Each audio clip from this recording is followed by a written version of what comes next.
Et bonjour les lumineuses qui osent. J'ai quelques minutes de retard, je m'en excuse. J'espère que vous allez bien. C'est jeudi midi, c'est le live du jeudi midi.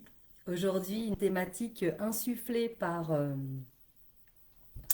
Véronique. Alors, 20-25 minutes, je ne vais pas vous mentir, ça me paraît un peu difficile de parler de de ces trois thématiques-là. Pourquoi? Parce que Véronique, du coup, souhaitait qu'on parle de confiance en soi, dépression, lâcher prise. Bon, je vais essayer en tout cas, je vais essayer vraiment de vous parler au maximum de ces thématiques-là. Encore une fois, je le redis, je vous en parle avec qui je suis, avec ce que je connais. Ça n'est que ma vérité. Si ça ne vous parle pas, ne prenez pas. Voilà, soyez vraiment voilà, dans l'accueil, mais j'aime aussi beaucoup partager. Donc, si jamais vous avez aussi d'autres regards, des regards différents, en lien avec cette thématique-là, bah, n'hésitez pas en fait à mettre des commentaires du coup pour que je puisse pour qu'on puisse interagir ensemble. Alors, on va parler d'abord de la confiance en soi parce qu'en fait globalement confiance en soi, lâcher prise, on pourrait un peu mettre ça ensemble en fait.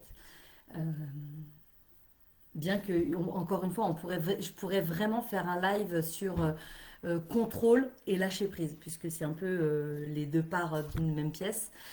Bon, je vais d'abord commencer avec la confiance en soi, puis on verra si on a le temps de parler de tout ça ou pas. La confiance en soi,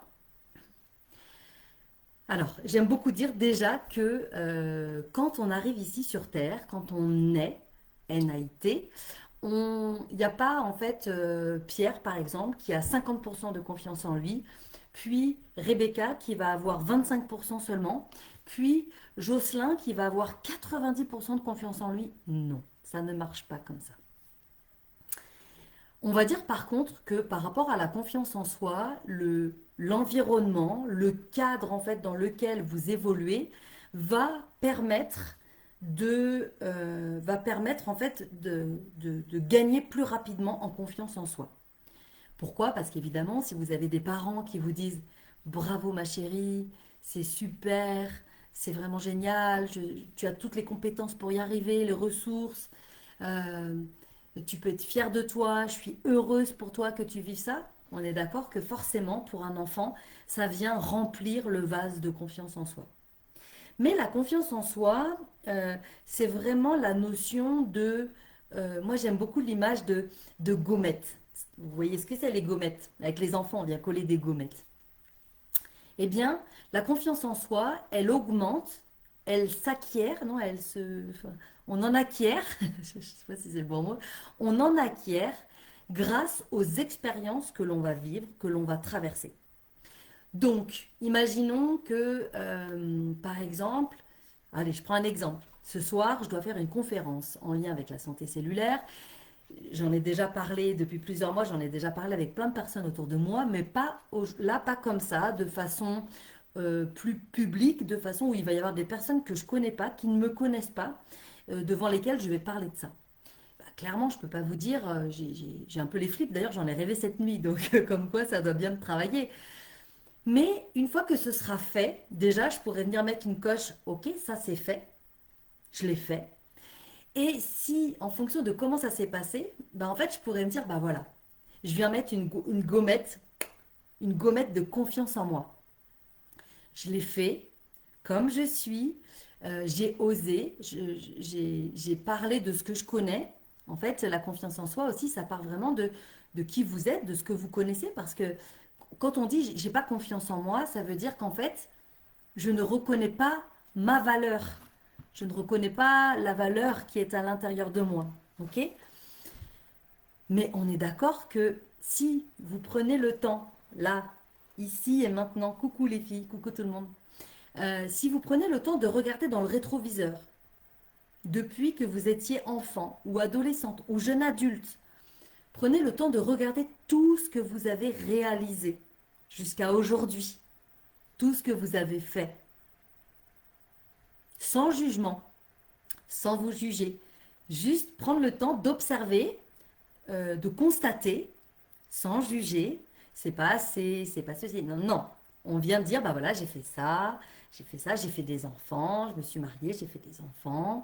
Voilà, j'ai fait ce travail-là, j'ai fait ce travail-là. J'ai aidé telle personne. Enfin voilà. Prenez le temps, pas longtemps, mais prenez le temps quand même de regarder tout ce que vous avez fait. Et vous allez vous rendre compte, en fait, que vous avez fait déjà énormément de choses. Et que vous savez faire énormément de choses. Les personnes, quand elles viennent en séance et qu'elles me disent j'ai pas confiance en moi. Déjà, je vous pose la question à vous, là, qui êtes derrière cet écran ou qui regardez en replay. N'hésitez pas d'ailleurs à mettre des petits cœurs et tout ça, voilà, pour que les autres du groupe voient cette vidéo. Vous allez vous poser cette question. Quelle est ma définition de la confiance en soi? C'est quoi pour vous avoir confiance en soi? Moi, je veux bien que vous mettiez dans les commentaires là. C'est quoi la confiance? C'est quoi pour moi ma définition à moi de la confiance en soi? Allez, je vous attends. Mettez, coucou Babette, mettez vos définitions de la confiance en soi. Pour moi, c'est ça. Voilà. Allez-y. Comme ça, on va pouvoir faire quelque chose de un peu de cas pratique. Et en fonction de ce que me répondent les personnes quand elles viennent en séance, en fait, on vient creuser. Parce que la confiance en soi, c'est comme si vous alliez chez un nutritionniste et vous lui disiez, bah, je viens vous voir pour l'alimentation.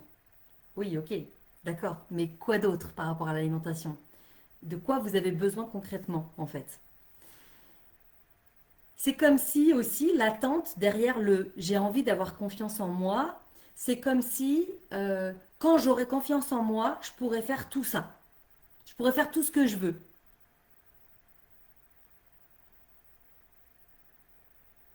Mais selon vous, est-ce qu'on a besoin d'attendre d'avoir confiance en soi pour faire tout ce qu'on veut?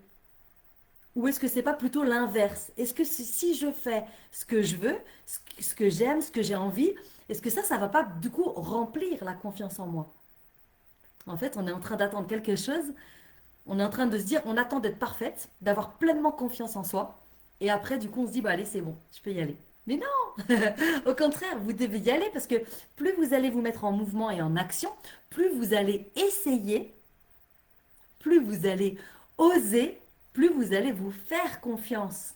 Et je vous parle de quelque chose que je connais et que j'ai vu aussi, notamment ce week-end dans l'immersion avec les 8 femmes dans les lumineuses qui osent. Alors, je regarde du coup, coucou tout le monde, je regarde vos réponses. Donc, pour toi, Magali, je suis moi et je fais ce que j'ai envie sans me préoccuper des autres. Ok, là, c'est ce que je merci. C'est exactement ce que je viens de dire. D'accord? Donc, quand tu vas faire ça, du coup, tu vas avoir confiance en toi. Ok? Ensuite, Babette, c'est oser être soi-même. Pour toi, la confiance en soi, c'est oser être soi-même. Ok. Donc, bah, j'ai envie de te dire, euh, pour avoir confiance en toi, est-ce qu'aujourd'hui tu arrives à être toi-même? Est-ce que tu sens que ta confiance en toi, elle est plutôt genre 80%? Ou où est-ce qu'elle est? Où est-ce qu'elle est située? Pareil, donnez-moi en commentaire. Où est-ce qu'elle se situe, votre confiance en vous? Quel pourcentage sur 100%? 0%, pas du tout confiance en moi. 100%, voilà. Ok. Alors, ma belle Charline, c'est s'accepter. Avoir confiance en soi, c'est s'accepter. Oui, donc ça revient à ce que je disais tout à l'heure, c'est reconnaître sa valeur. Reconnaître tout ce que j'ai fait, tout ce que j'ai vécu, tout ce que je suis depuis que j'étais une enfant jusqu'à maintenant. Est-ce que tu peux reconnaître ça et accepter que tel que tu es, là où tu en es, tu es déjà parfaite. Parfaitement imparfaite, mais parfaite. Ok? Faire ce qui nous plaît, ouais, ça marche. S'aimer, bah ouais, super. Coucou Gisèle. Allez, super Michel, bien contente que tu nous rejoignes de manière imprévue. Voilà, c'est quoi pour vous la confiance en soi? Ah, la confiance, c'est écouter mes besoins profonds. Ok, super. Donc là, tu es vraiment sur ce chemin de confiance en toi, en fait. Babette, 90%, waouh, c'est génial, franchement, super, bravo. 90% de confiance en soi. En fait, la bonne nouvelle, c'est que plus vous allez oser, plus vous allez essayer, plus vous allez remplir votre vase de confiance en vous. Parfois, on n'ose pas, comme je vous disais, parfois on attend d'avoir confiance pour. Donc là, ça, vous pouvez virer ça, mettre ça à la poubelle. Mais plus on, en fait, essayer, c'est déjà la clé numéro un, en fait. Je vous le redis, qu'est-ce que vous risquez à ne pas faire la chose que vous avez envie d'essayer, mais vous avez peur? Qu'est-ce que vous risquez à ne pas le faire? Et qu'est-ce que vous risquez à le faire? Voilà, voilà. 80%, Magali, bravo. Félicitations. Alors, avoir confiance en soi, c'est ne plus avoir peur. Alors, ma Gisèle, j'ai envie de rebondir sur ça parce que c'est hyper intéressant. On aura toujours des peurs. Voilà, c'est humain et c'est normal. Moi, j'ai peur. Ok? Ce soir, je vais faire une conférence sur la santé cellulaire. Euh, je me sens pas experte de ça. Je me sens pas forcément encore super à l'aise. J'ai peur, clairement. Mais est-ce que ça fait que je vais pas y aller? Ben non, j'y vais quand même. Donc, euh, les peurs, elles sont comme des messages. Vous avez un nouveau message. Ok, il y a une peur. Qu'est-ce que je fais de cette peur? Bah, oui, elle vient un peu toucher le. Est-ce que les gens vont trouver ça bien? Est-ce qu'ils vont me trouver, est-ce qu'ils vont me trouver compétente? Est-ce qu'ils vont me trouver sérieuse dans ce que je vais raconter? Voilà, vous voyez, ça c'est les peurs qui sont là pour moi. Mais les peurs ne doivent jamais nous empêcher de passer à l'action. Une fois que vous passez à l'action, la peur, elle s'évapore, puisque vous l'avez fait. Ok? Alors, grâce aux belles lumineuses, coucou, confiance bien grandie depuis ces deux cercles serait à 70%. Bravo, ma Flo, c'est super. Oser faire et dire selon son cœur et écouter mes besoins. Ok. J'espère que c'était clair déjà, cette partie-là sur la confiance en soi et que ça vous donne finalement peut-être maintenant un autre regard sur la confiance en soi. Si j'ai envie de résumer, je n'attends pas d'avoir confiance en moi pour passer à l'action. Ok? Je viens faire les choses et ça vient remplir la confiance en moi. Ok? Voilà. Vous ne risquez rien, vous n'allez pas mourir de faire des choses qui vous font du bien, qui vous font plaisir. Super. Oser pour ne pas regretter. Mais tellement, tellement, tellement, tellement. Alors, ensuite, sujet numéro 2, la dépression. Alors, ça, c'est assez intéressant. Je ne vais pas vous faire j'allais dire, une explication médicale, ok? Moi, je vais vous faire une explication de ce que ça me fait ressentir, euh, ce que ça me fait ressentir là, quand je viens connecter avec cette maladie qui est la dépression. Parce qu'on a les peurs, les angoisses, l'anxiété, puis on a la dépression. Ok, cet état un peu dépressif, cet état de tristesse, cet état de je me sens probablement vide, je me sens probablement perdue. Euh, N'hésitez pas, pour celles qui sont là et qui ont vécu des états dépressifs, euh, quand vous étiez dans ces états dépressifs, est-ce que vous pourriez venir nommer comment vous vous sentiez? Voilà, parce que ça va m'aider après pour la suite. Euh, la dépression, vraiment, je vous partage ce qui me vient. Déjà, c'est important euh, de venir se désidentifier. Ok, il y a, par exemple, c'est comme quand vous dites je suis dépressive.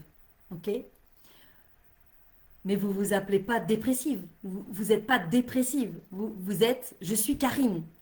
Tu es Véronique. Tu es Gisèle. Tu es Babette. Tu n'es pas dépressive. Tu comprends?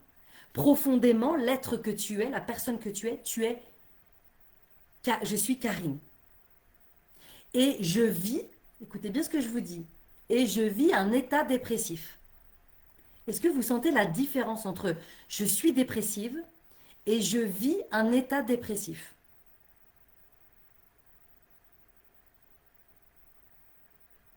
Ok, avoir envie de rien, ça marche. Là, est-ce que vous pouvez juste me dire, est-ce que vous sentez bien la différence entre je suis dépressive et je vis un état dépressif? Il y a une forme de détachement, de dissociation, d'accord? Je suis ça et je vis cet état-là, ok? Voilà.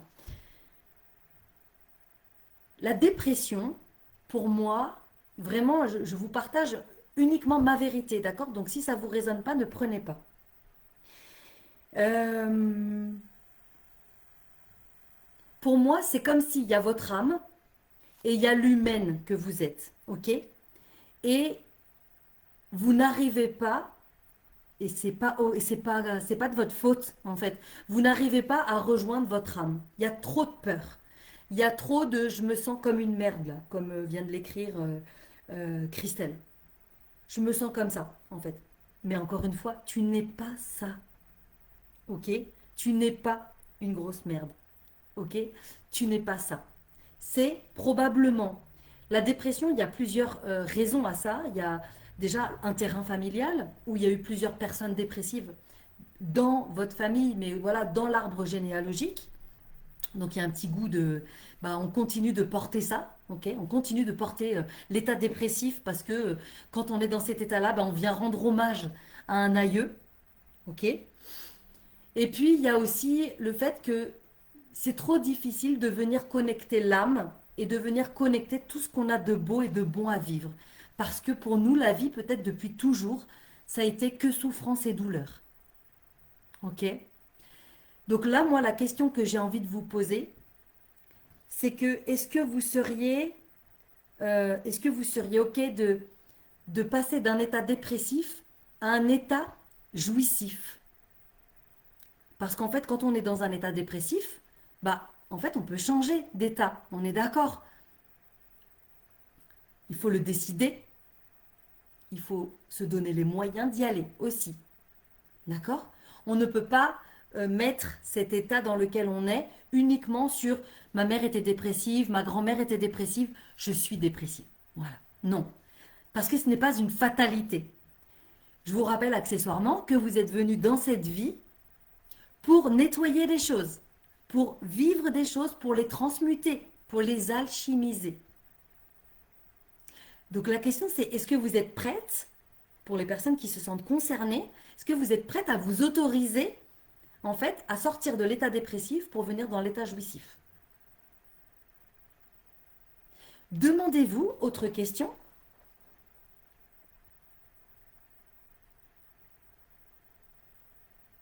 quel est le bénéfice secondaire, quel est l'intérêt que j'ai à rester dans cet état dépressif? Parce que parfois, on a un intérêt inconscient.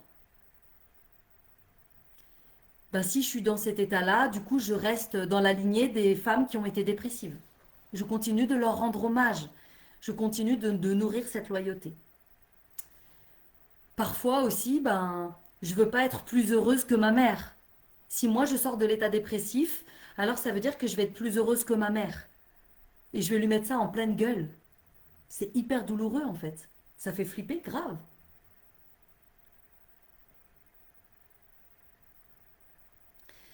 Mais de retomber, ça n'est pas grave en fait. Il n'y a pas... euh, vous savez, peut-être que vous avez fumé dans votre vie. J'ai fumé dans ma vie. Et quand vous fumez dans votre vie, en fait, ben, vous avez envie d'arrêter. Et puis, ben, c'est difficile d'arrêter de fumer. Donc, vous faites une pause, enfin, vous arrêtez, puis vous replongez dans la cigarette. Ok. La fois d'après, vous arrêtez un peu plus longtemps. Puis la fois d'après, vous allez utiliser du coup les nicorettes, les patchs. Vous allez aller voir un hypnothérapeute pour arrêter de fumer. Et donc à chaque fois, à chaque étape, vous allez vraiment sortir un peu plus, un peu plus et un peu plus. Ça n'est pas un problème de retomber. Ce qui est important, c'est de ne jamais abandonner.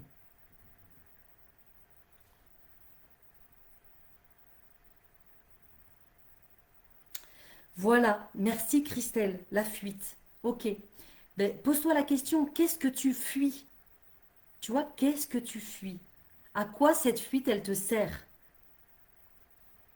Toi et moi, on s'est parlé il n'y a pas longtemps et il y avait des vraies choses intéressantes à explorer.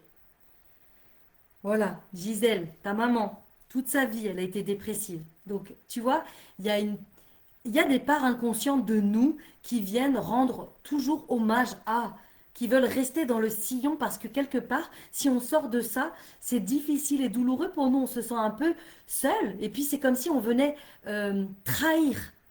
Peut-être qu'il y a une part de nous qui vient trahir notre mère, notre grand-mère, notre arbre. Mais tout ça, c'est inconscient, je vous le dis.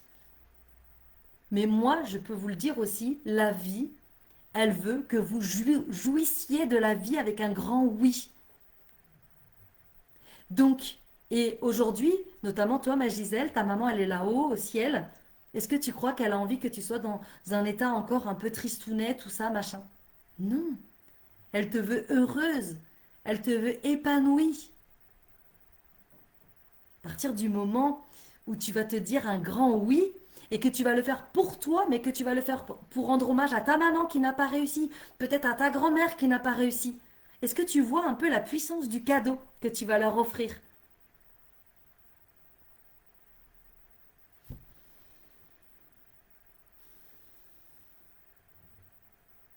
Peur d'avoir pire. Alors ça, c'est intéressant aussi, hein. Merci Christelle de nous partager ça avec vraiment, avec la confiance que tu m'accordes aussi dans ce groupe.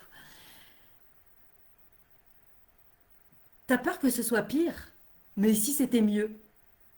Et si c'était vraiment mieux? Et si c'était juste jouissif, vraiment, que tu pouvais être heureuse, que tu pouvais rencontrer quelqu'un, que tu pouvais avoir un putain de smile sur ton visage, que tu pouvais rayonner la joie, que tu pouvais montrer ça à tes enfants. Et si c'était ça? Ok, il y a le et si c'était pire d'un côté, mais et si c'était l'autre? Et que l'autre était beaucoup plus grand, beaucoup plus fort? Alors je sais, il y a plein de croyances. C'est trop beau pour être vrai, ça peut pas m'arriver, j'ai vécu que des galères. Mais ça, c'est tout ce que tu te racontes, c'est tout ce qu'on se raconte qui fait que ça nous maintient dans ça.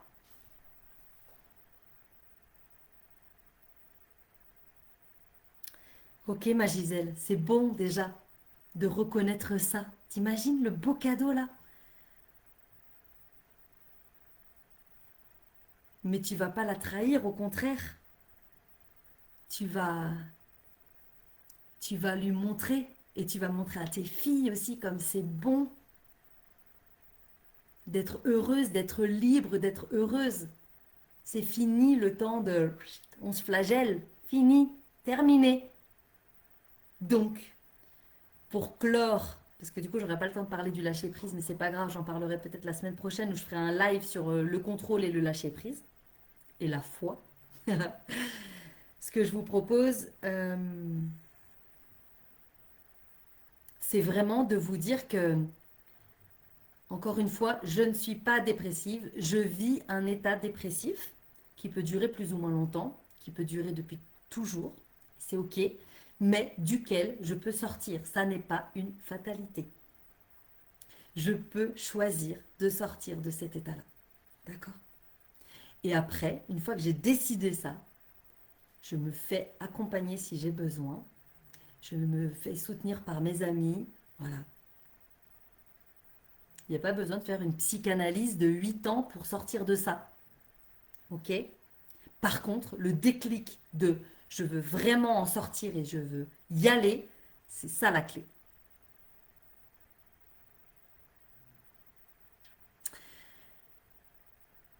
Vive l'état jouissif et petit, petit rappel aussi sur la confiance en soi. Je n'attends pas d'avoir confiance en moi pour y aller. C'est plus je vais y aller par petites étapes, par petites actions, plus je vais avoir confiance en moi. Ok? Merci infiniment parce que là, on a vécu quelque chose vraiment de fort et de puissant. Donc vraiment, merci. Merci à vous.